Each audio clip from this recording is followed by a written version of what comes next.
Hello everyone, কেমন আছেন সবাই? সবাইকে জানাই হোলি উৎসবের অনেক অনেক শুভেচ্ছা অভিনন্দন। সকাল সকাল দোল উৎসবের জন্য আমরা তো একদম রেডি সেডি হয়ে বেরিয়ে পড়েছিলাম সবাইকে রং মাখানোর জন্য। তারপর তো আমাদের অবস্থা এরকম, এরা শুধু রং মাখিয়েছে তা নয়, এরা রং খাইয়েছে। অনেকটা সময় পেতনি থাকার পরে মানুষে রূপান্তরিত হলাম স্নান করে। শ্যাম্পু করতে যে কি নাজেহাল অবস্থা হয়েছে কি আর বলবো। ওগুলো ঠিক আছে, একটাই তো দিন, বিকেলবেলা দেখি ভাই শাপলা গাছ কেটেছে। কারণ আমাদের দোলে রাতের দিন আমাদের হোলি পড়ানো হয়, আর একজন তো নিজেকে ঘোড়া ভেবেছে। যাই হোক, এখন তো ঝাঁটানে নেমে পড়েছি আমাদের বাঁশবাগানে বাঁশ পাতা তুলতে, কারণ আমাদের রাতে হোলি পড়ানো হবে। বাঁশঝাড়ের এত পাতা ঝাঁটিয়েও যেন শেষ হয় না এই পাতা গোড়ান্তি। যদিও এই কাজে আমাদের বিকেল থেকেই লাগতে হয়েছিল, আর এই হোলিগুলো পড়ানো হয় রাতে। এটা হলো আমাদের হোলি।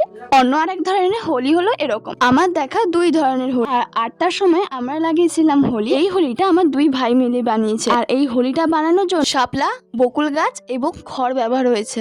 আচ্ছা, আপনাদের দোলে এরকম হোলি পোড়ানো হয় জানাবেন তো। এই হোলিতে পোড়ানো হয়েছিল আলু, বেগুন এবং নিমপাতা, আর এগুলো আমাদের পোড়া খেতে। আলুখানি কি যে কষ্টে খুঁজে পাওয়া গিয়েছিল।